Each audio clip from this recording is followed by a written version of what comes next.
terima kasih atas kesempatan yang diberikan kepada saya. Di sini saya akan mempresentasikan hasil makalah yang saya kerjakan tentang jenis penyakit yang mematikan profesi guru. Namun sebelum saya membahas lebih lanjut mengenai makalah yang saya kerjakan, izinkanlah saya untuk memperkenalkan diri saya. Nama saya Anara Ratu Konsina Dema, biasa dipanggil Onci. Saya sekarang berada di semester 4, program studi pendidikan bahasa dan sastra Indonesia, Universitas Flores. Sekian perkenalan dari saya, kita lanjut dengan materi. Oke. Pada materi kali ini saya akan membahas mengenai jenis penyakit yang mematikan profesi guru.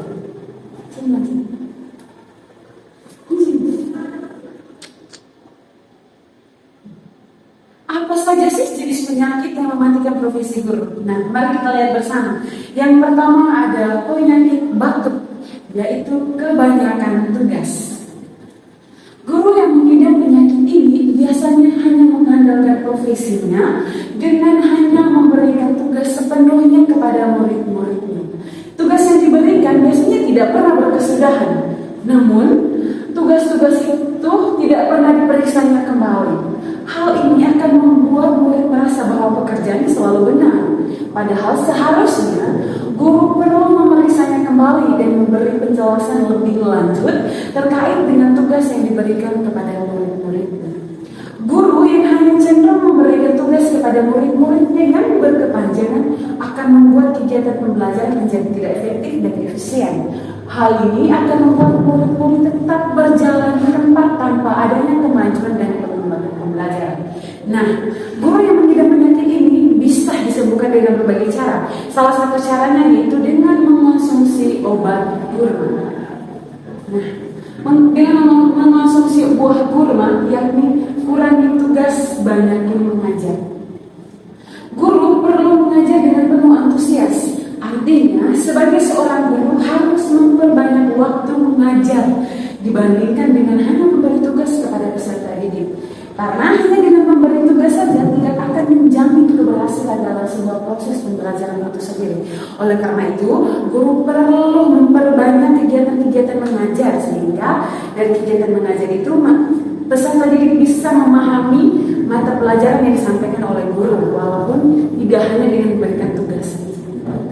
Nah, penyakit yang kedua kita lihat bersama yaitu kusta, yakni kurang strategi.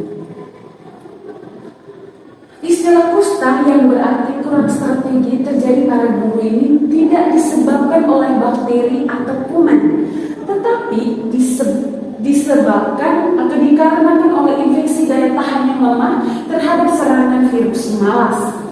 Dalam kegiatan pembelajaran, guru perlu menyiapkan banyak strategi pembelajaran. Hal ini dimaksudkan agar siswa tidak cepat bosan dengan strategi yang hanya diterapkan satu-satu saja. Guru dengan penyakit ini akan berdampak pada hasil yang diperoleh siswa. Siswa yang tidak memahami pelajaran berdasarkan strategi yang diterapkan akan terus berada di tempat dan tidak terdapat kemajuan.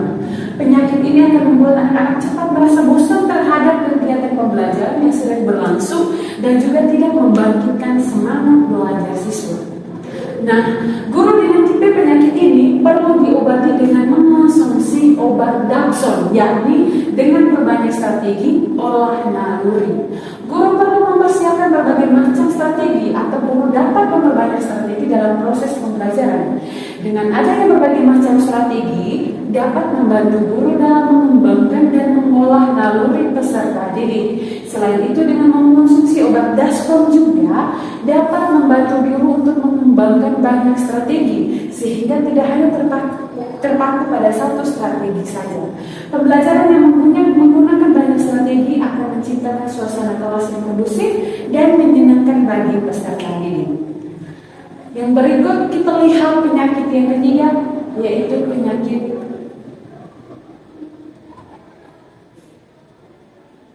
asam urat alias asam sampai materi urutan tidak akurat. Apa sih penyakit asam urat itu? Nah, guru yang mengidap penyakit ini biasanya terlihat pada cara penyajian materi. Materi pelajaran yang disajikan biasanya hanya bersifat konvensional tradisional atau masih sangat sederhana tanpa mengikuti perubahan zaman. Guru yang mengidap penyakit ini sering juga menggunakan metode mencatat dalam pembelajarannya. Metode dengan hanya mencatat saja sebenarnya tidak efektif dalam pembelajaran. Hal ini dikarenakan banyak siswa yang hanya mencatat tetapi tidak mau untuk mempelajarinya kembali. Ini juga akan berdampak langsung pada pengetahuan dari siswa. Terkadang guru yang mengidap penyakit ini juga tak bisa membatasi atau tidak tahu batasan materi yang disampaikan dalam proses pembelajaran. Oleh karena itu, untuk mengobati penyakit ini, guru perlu mengonsumsi jamu, yakni sajikan materi berurutan. Dalam proses pembelajaran, guru perlu menyiapkan serta menyajikan materi pembelajaran secara berurutan. Mengapa demikian? Karena hal ini dikarenakan bahwa setiap materi yang diberikan guru kepada peserta didik mempunyai hubungan yang erat dan berkesinambungan sehingga peserta didik dapat menerima dan mencernanya dengan baik. Nah, oleh karena itu, untuk mengobati penyakit asam urat pada profesi guru perlu mengonsumsi jamu agar dapat menyajikan materi secara berurutan dalam proses pembelajaran. Kita lihat yang berikut, penyakit yang keempat yaitu penyakit rematik, yakni rendah motivasi, anak tidak simpatik. Apa sih penyakit rematik itu? Nah, guru yang mengidap penyakit ini biasanya tidak semangat ketika mengajar mata pelajaran di hadapan siswa. Selain itu, penampilan yang kurang menarik juga akan membuat siswa tidak simpatik, bahkan sebaliknya akan menghilangkan gairah semangat belajar siswa. Guru dengan penyakit rematik biasanya muncul karena beberapa faktor. Salah satunya yaitu kurang adanya persiapan ketika mengajar. Guru yang kurang atau rendah motivasi akan membuat peserta didik menjadi tidak simpati dan menjadi malas untuk belajar.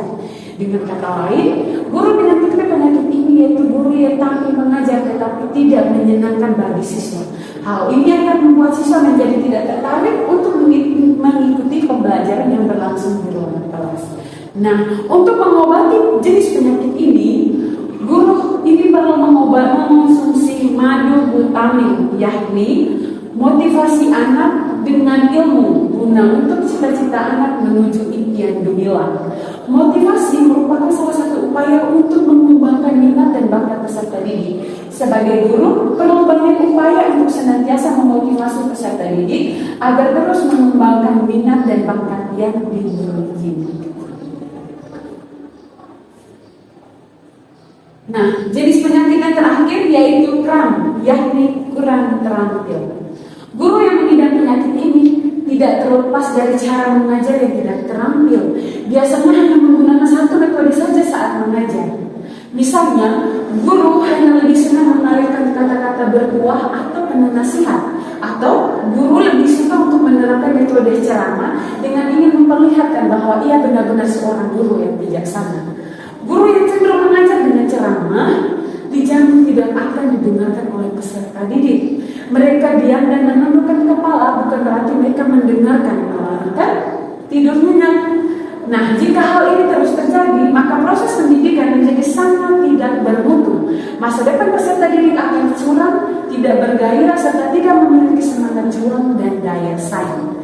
Nah, untuk mengobati penyakit ini, guru perlu mengonsumsi buah mentimun, yakni meningkatkan terampil bermutu nasional. Sebagai seorang guru harus banyak mempunyai keterampilan dalam menjalankan profesi keguruannya. Guru yang banyak memiliki keterampilan akan sangat membantu peserta didik dalam mengembangkan kemampuan peserta didik, baik itu kemampuan intelektual maupun kemampuan non-intelektual.